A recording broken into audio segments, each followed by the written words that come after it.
Ayun mga farming, good morning, good morning. Panibagong araw, panibagong vlog. Ayan, bali ngayon ay nasa area to tayo, dito sa ating uh, niyugan.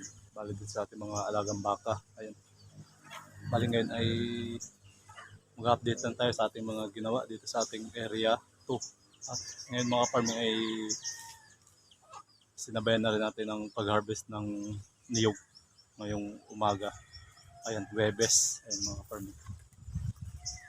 Ito na yung ating mga alagang baka. Ayan. Bali tayo ay nagpainom na rin. At ito yung ating ginawa. Bali naglagay tayo ng alambre. At ito yung mga dayami natin na stock na naghakot tayo ng ilang araw. Ayan. Hello.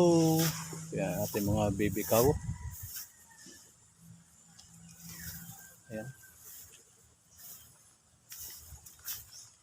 Ay, talagang tuyo-tuyo mga farming yung mga palayan ngayon. Halos wala nang makain yung ating mga alagang baka.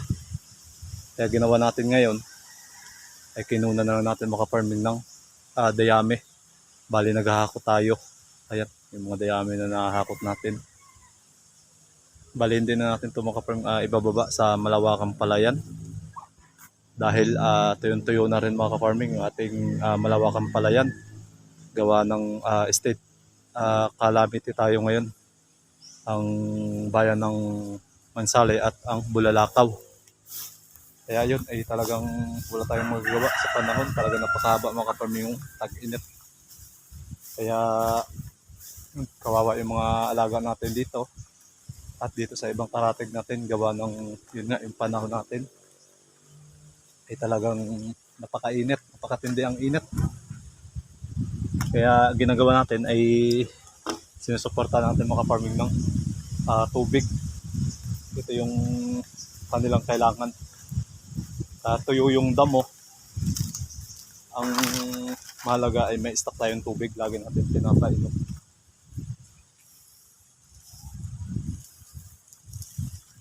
Yung mga dayami natin na nahakot before. Ngayon nadudupyan kasi mga farming. Kaya hindi na rin nila kinakain. Kaya yung kinakain ng nila, ito yung ating mga stock na nasa labas. Kaya naglagay na tayo ng bakod na para hindi nila madumihan. Ayan. Bali ngayon, ito yung niyog na pina-harvest natin. Ayan. Ayan pa.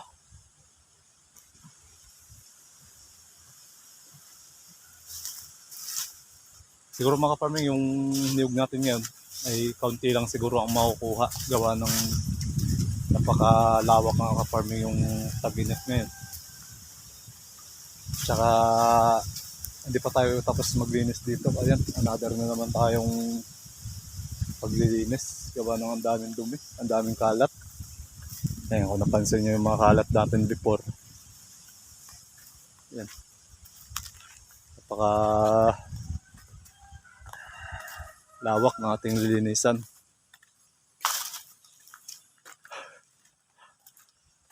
Abade. Ayan. Yung mga niyog natin ay talagang kaunti lang yung ating ma-harvest. Gawin ng kaunti na lang talaga makaparming yung bunga.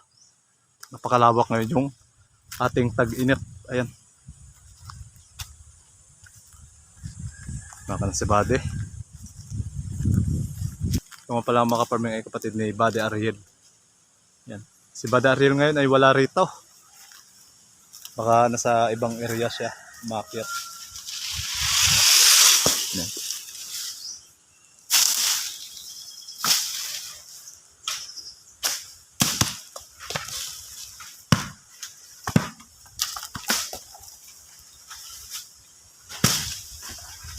Dagdag kalat, dagdag trabaho na naman.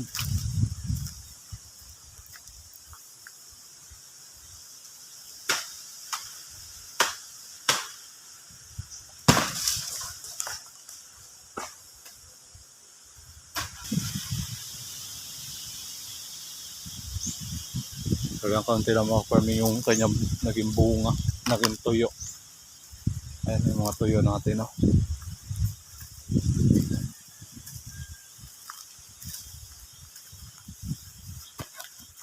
Talagang pansin na pansin yung mga farming yung ating area to, talagang walang damo na sariwa. Talagang tuyo mga farming.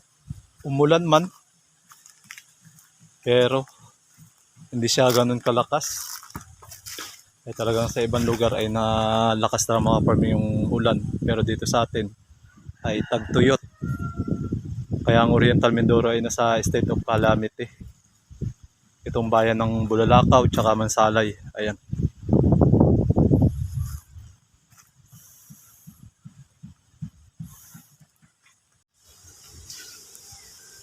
Ito ang ating body. Body umol. Ayan.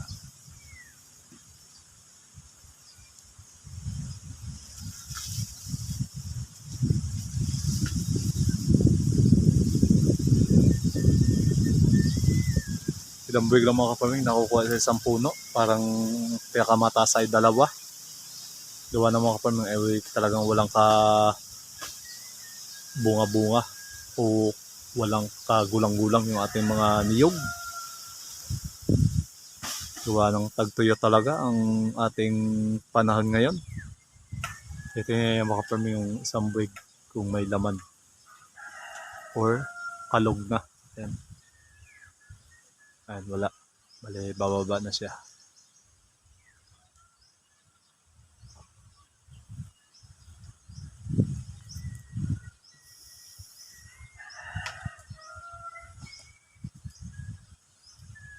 Talaga yung area to natin mga farming. Talagang tuyo yung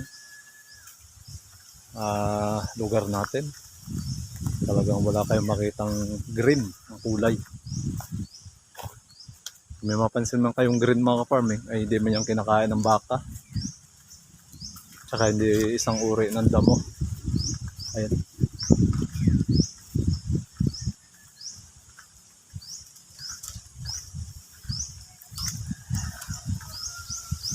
Ang dami pa nating lilinisan. Sisilaban. Ayan.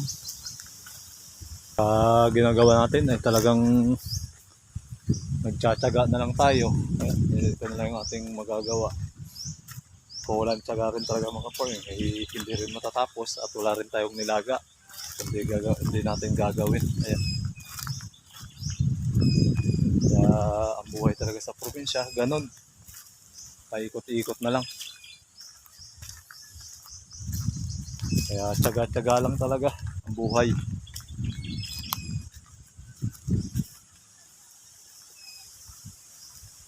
Kaya yung mga farming talagang ang lugar natin ay talagang tuyong-tuyo. Napakalawak ang lugar na sakop ng bayan ng Bulalakaw at Mansalay. Talagang malaking lugi mga farming. Katulad na lang sa Palayan. Ayan.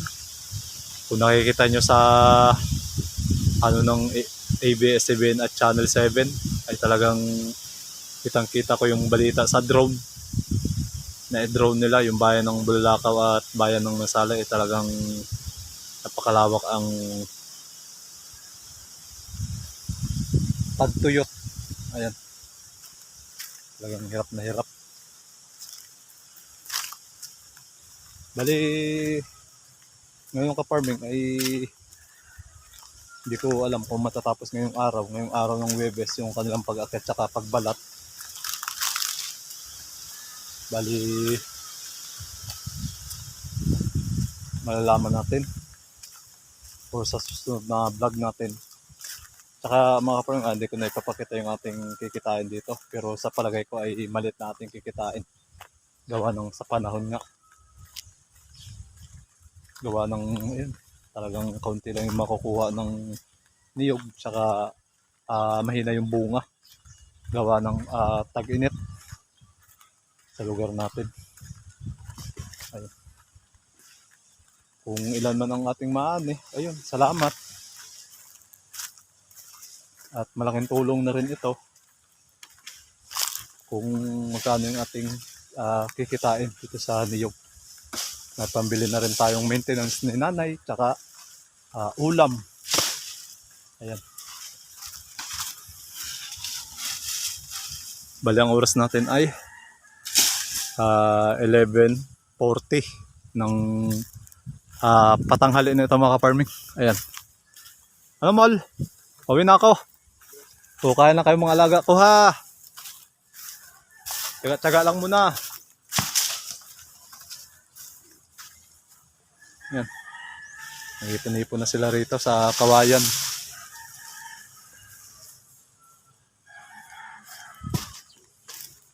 Ay, bali yun lang mga farming. Ay, bali pauwi na ako. Bali magpapahinga tayo. Mamaya babalik tayo dito. Magdadala ulit ng tubig. Ayan. Bali ang dinala natin na container dito ay 4. Ayan. Bali, hindi naman nila maubos agad-agad yan mga farming, pero maganda may stock. Para kahit papano, iinom lang sila, tapos kakain, papahinga. Ayan.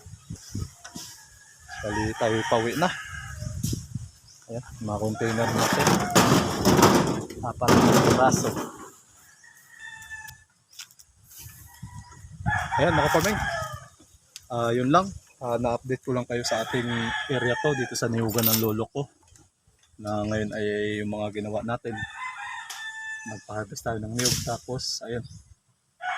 Nagbakod tayo, tapos na yung mga dayami natin na tinakot. Ayan.